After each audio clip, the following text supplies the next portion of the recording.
Mike, thanks for your time. First of all, congrats on the draft guide. It's rich in detail, there's lots of information there, and it just looks great as well, which I always think is a plus. I also like it because you're willing to go against the grain. Can you tell us a bit about your approach to scouting, the process from your perspective, and how working for PFF has helped you in your analysis? Yeah, so some of the biggest things that we focus on here at PFF is our grade. Our grading is kind of the basis of our evaluations and drives a lot of it. The play-by-play, did you do your job? Did you not do your job? That we're kind of known for, and so we tend to favor guys that grade well, that have already produced on the football field. But that's not the only thing we look at. We also look at what in the past has translated to the NFL better, what sort of skills or where guys win, that sort of thing. Rely on a lot of that and our analytics team to, fuel evaluations as well.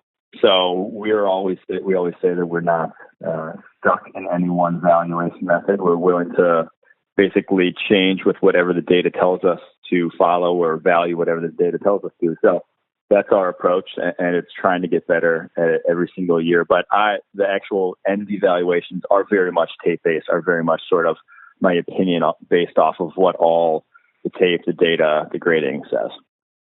I just wonder if the data that you provide will be even more important this year with regards to the draft.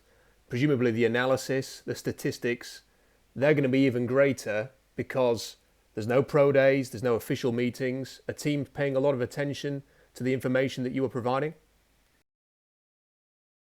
Yeah, I think there will be a greater emphasis on what actually happened on the football field this year, which is a good thing because one, no pro days, and then two, there's the fewest people that tested at the combine that I can remember because of the night workouts. It just had you just don't have full athletic testing on a lot of these guys. So I think you're going to have to rely on basically what you saw on film and what the data says how they played. So I do think this is just almost, not to be crass about it, but it's almost a good thing for PFF, and it's going to have teams using our data more than ever probably.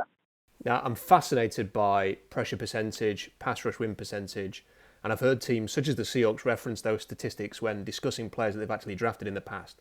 So how important would you say it is versus a simple assessment, for example, of who made the most sacks, who makes the most tackles for a loss, versus who is creating the most pressure, who wins more often with the pass rush win percentage?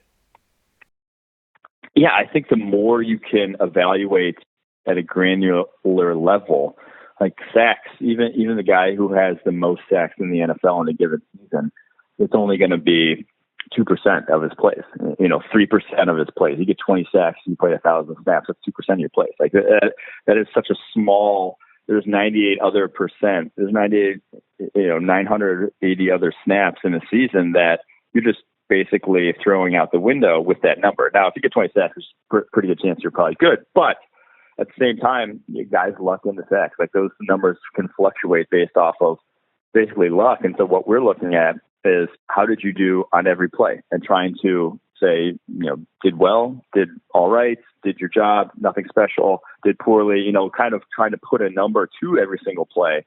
And the more you can dive into that and the more you can get to, kind of what baseball has in terms of real isolated interactions, real, breadth of data, I just think the more accurate your evaluations are going to be rather than relying on, like you said, old school box score stats that are such a small fraction of their plays.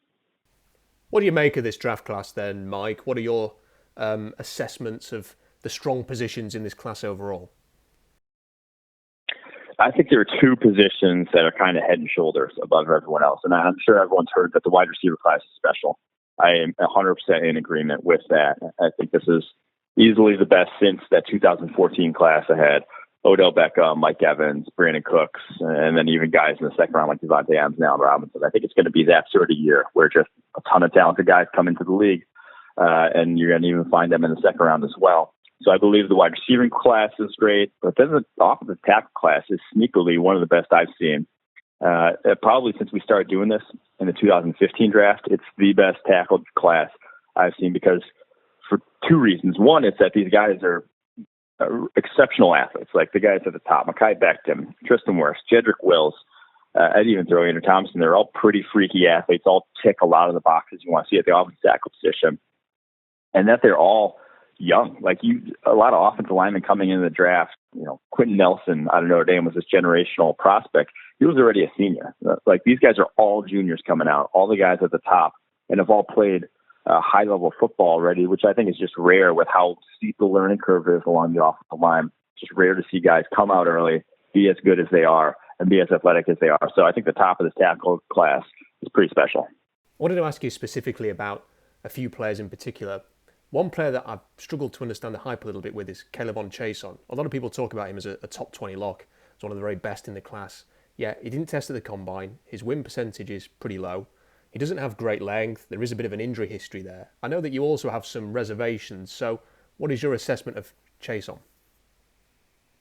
Yeah, he's one of the most frustrating, is probably not the right word, just one of the most difficult evaluations in this class, is probably the way to put it, just because usually when you have athletic freaks like Caleb Chason, so he's like all the movement skills in the world you want at the edge, usually they will dominate kind of the less athletic tackles, and then when they go up against a better tackle, they'll get shut out and it won't happen.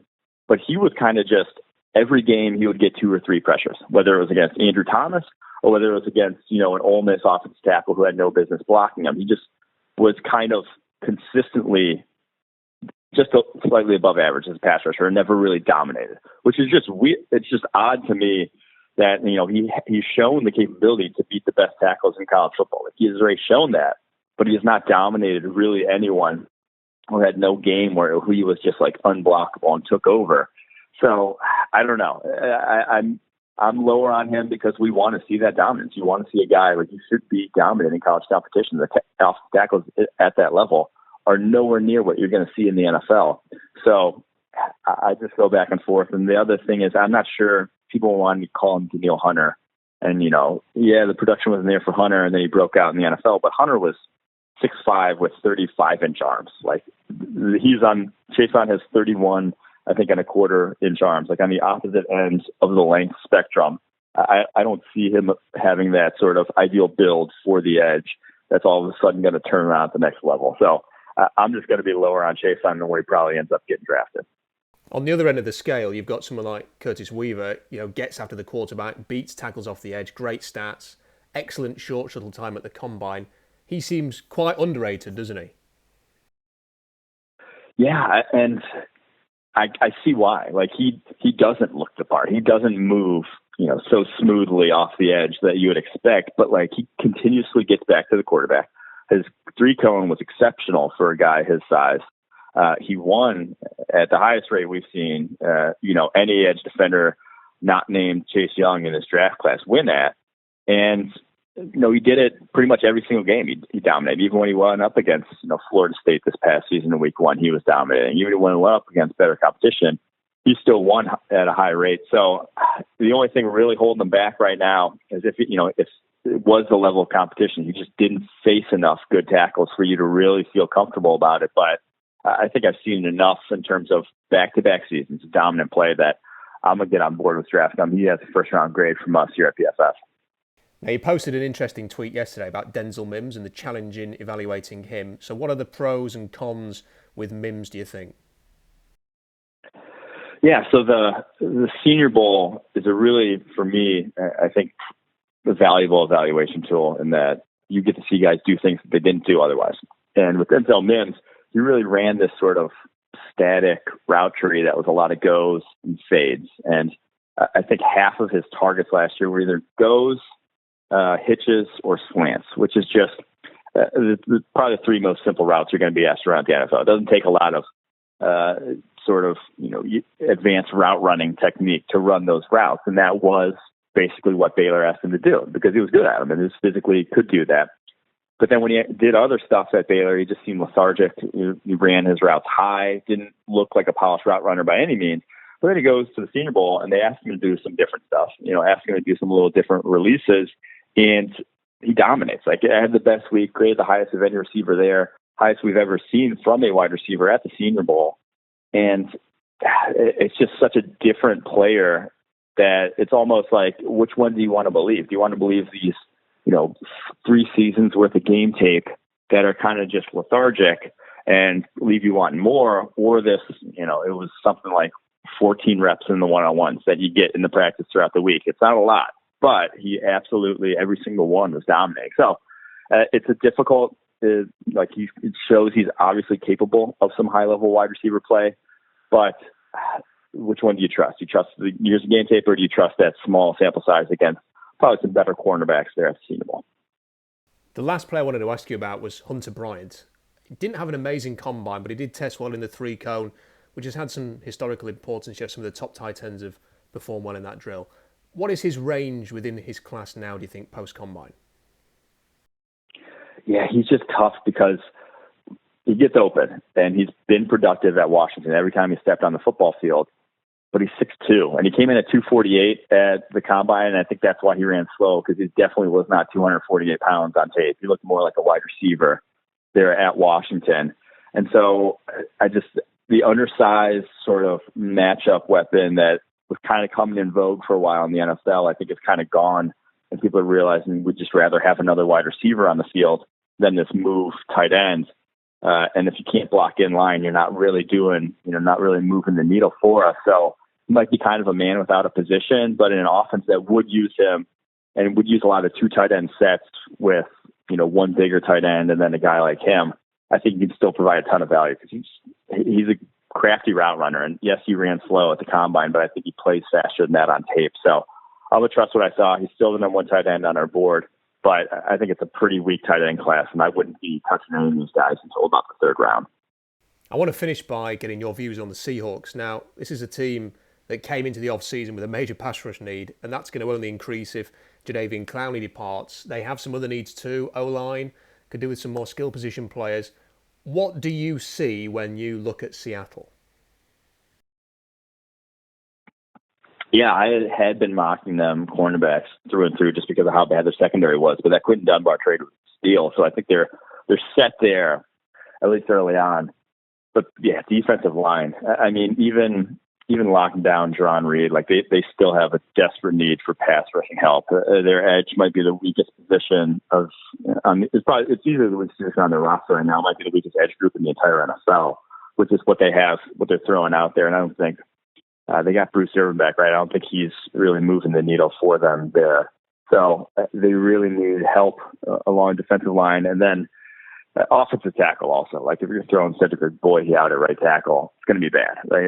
We've seen enough of that to know. So they're not in a great position to address either, with how weak this edge class is, and the fact that the run on tackles will probably happen way earlier than they're willing to be able to get up to. So they're kind of in a tough spot. But yeah, both offensive line, defensive line, I think you just start throwing as many resources as you can at it and see what sticks. So let me make you the Seahawks GM for the next 2 weeks, Mike. You've got a little bit of cap space to play with, and you've got a draft class. How are you approaching this then? It's a big challenge to get all of these needs sorted in the next 3 or 4 weeks. I think retaining Jadeveon Clowney would be 1A. That would be the only goal over the next couple of weeks if I was them, especially with reportedly the price dropping into the Trey Flowers range.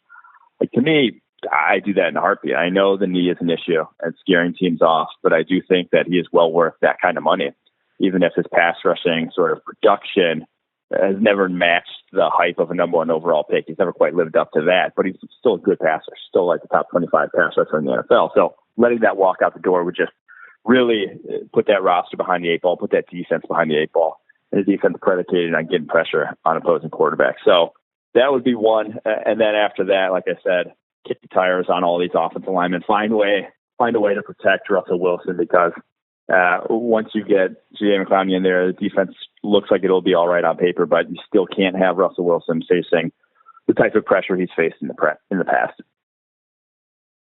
I'd recommend everybody checking out pff.com/draft. The Edge subscription, which I've got, will get you access to the draft guide and many other great articles as well. Mike, it's been great speaking to you, and thanks for your time today. For sure. Thanks so much for having me on.